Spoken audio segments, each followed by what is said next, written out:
Greetings, Guardians.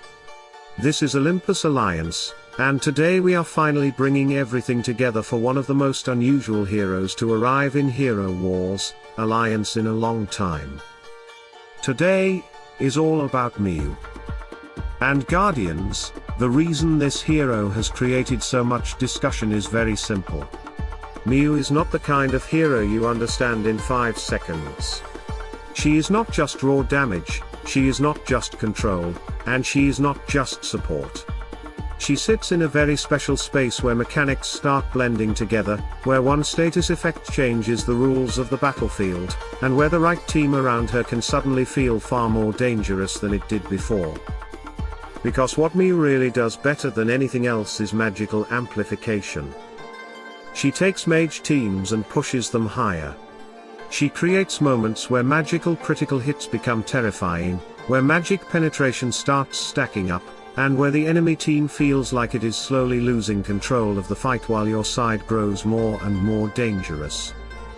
So in this full guide, we are going to walk through everything that matters. Her skills, her relics, the best way to build her, the teams that stood out the most in our testing, and the heroes that can keep her under control when you're facing her on the other side of the battlefield. Let's begin where every full guide should begin, with who this hero really is. Miu is a magical amplifier first and foremost. That is the simplest and most important way to understand her.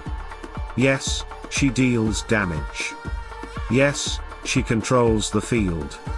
But her true value is how she increases the damage potential of the heroes around her. She is the kind of hero that makes already dangerous mages feel even more oppressive. Heroes like Iris, Folio, Polaris, Amira, Orion, Lars, all of these kinds of magical damage dealers can become far more threatening when Miu is doing her job. And that job begins with blindness. Her first major battlefield identity comes through Lightning Strike. This is the skill that introduces the strange and powerful rule that defines her entire kit. Miu blinds both allies and enemies, and at first that sounds like complete madness. Why would you want to blind your own team? But with Miu, blindness is not a weakness for your side. It becomes power. While her allies are blinded, they do not miss. Their attacks cannot be evaded. Suddenly, uncertainty disappears. Attacks connect. Damage becomes reliable. And already you begin to understand that Miu is not trying to play by normal rules. She is trying to change them. Then we move to Veil of Insight, and this is where her support identity becomes much more focused. She blinds the ally standing directly in front of her and rewards that ally with increased magical critical hit chance. That one detail is absolutely massive, because it tells you immediately that positioning matters with Miu. The hero in front of her is not random. That position becomes precious. If the hero in front of her can really use magical critical hits well, then Miu starts feeling amazing. If that hero does not benefit much from that stat, then you are wasting one of the most valuable parts of her kit. After that comes Blind Fury, where Miu turns control into pressure. She damages the central enemy, and the enemies nearby, and the blinded ones take even more punishment. So the more blindness she spreads, the more dangerous the follow-up becomes. This is where her rhythm begins to show. She applies control, then she exploits it. She disrupts the fight, then punishes the enemy for being trapped inside that disruption. And finally we reach Gift of the Storm, the passive that helps reveal the bigger picture. Whenever Miu or her allies land critical hits, they gain magic penetration. That means she's not only helping magical crits happen more often, she is helping the whole team push through enemy magical defenses more effectively as the fight goes on. And that is the moment where her whole design starts to click. She is not just a weird support with blindness.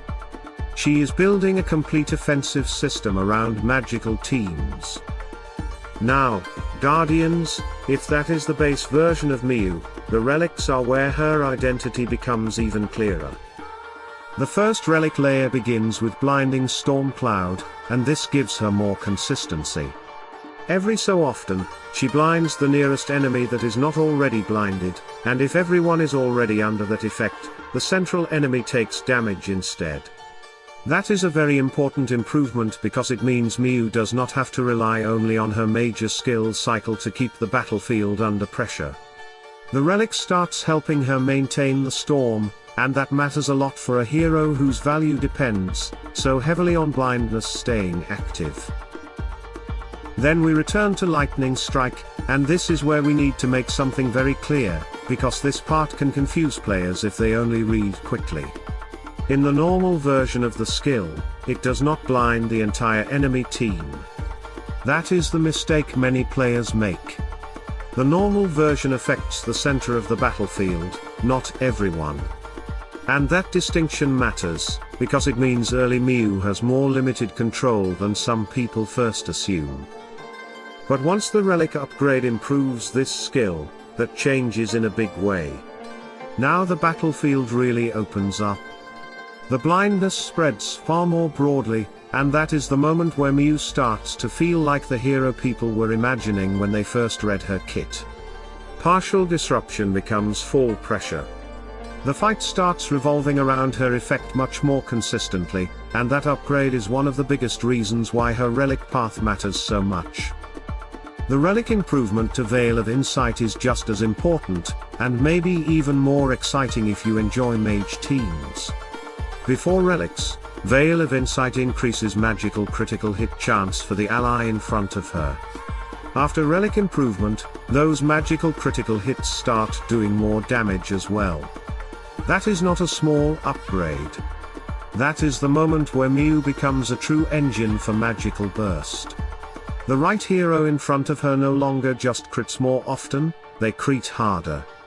And that is exactly why heroes like Folio, Amira, Polaris, Orion, or Lars can become so interesting beside her. And then, at relic level 30, we reach Eternal Blindness. This one is simple on paper, but brutal in practice. It increases the duration of all blindness effects. That means more uptime, more control, more pressure, and less room for the enemy team to breathe. It makes the whole system smoother. It keeps the battlefield under her influence for longer. And once you combine that with the wider Lightning Strike upgrade and the stronger Veil of Insight interaction, Miyu begins to feel less like a tricky support and more like a full control and amplification machine. So that is who she is. Now let's talk about how to build her. The first answer is easy: max all her skills.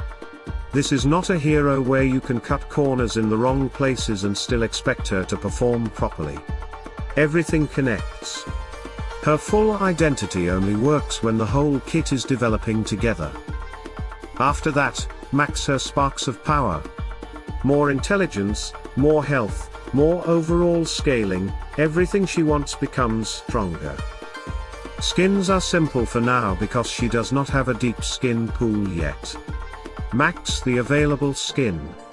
But in the future, if she gets magic attack or magic penetration, those instantly become priority skins, because those are the stats that reinforce exactly what she wants to do. On artifacts, begin with the Storm Maiden Tome, because magic penetration and health are perfect for her. The health helps with survivability on a very fragile new hero, and the penetration helps her and her magical allies cut through defenses. After that, go to the Ring of Intelligence, and then her weapon artifact, because that magical critical hit chance buff to the team becomes extremely valuable in the right lineups. Her glyph order should begin with magic attack, then intelligence, then health, then armor, and finally magical critical hit chance. And for her talisman, the current one is solid because it gives intelligence and survivability, which is exactly what she needs, more magical effectiveness and more time alive to keep amplifying the team. Now, Guardians, teams. During our testing, several lineups stood out. Satori, Burner, Soleil, Polaris, and Miu felt explosive because Satori's mark damage becomes terrifying when the magical amplification starts building. Electra, Burner, Folio, Polaris, and Miu felt like pure magical artillery, with constant pressure and huge burst moments. Dante, Tempest, Iris, Octavia, and Miu look more hybrid, but Iris in particular can become frightening when Miu helps amplify magical pressure. And Electra, Burner, Amira, Folio, and Miu felt like a lineup built to overwhelm enemies with pure magical destruction. But the biggest tip of all is not even a team, it is positioning. Miu is the most backline hero in the game, and the ally directly in front of her matters enormously. Always try to place a powerful mage there if possible. That is where you get the most value from her magical critical support. And finally, if you are fighting against her, remember this: Miu is strong, but she is not invincible. Jorgen can delay her ultimate and reduce her impact. Nebula can cleanse blindness from allies. Lian can charm and pressure her. Cornelius can one-shot her if she is the highest intelligence hero. And burst threats like Satori and Iris can sometimes remove her before she even takes over the fight. So that is Miu, Guardians. A hero built around blindness, magical crits, amplification, and battlefield disruption. Strange, powerful, and very capable of changing how mage teams feel in combat. She is one of the most interesting heroes we have seen in a long time, and if built correctly, she can make the right team feel terrifying. Stay tuned, stay sharp. And as always, salute and friendship.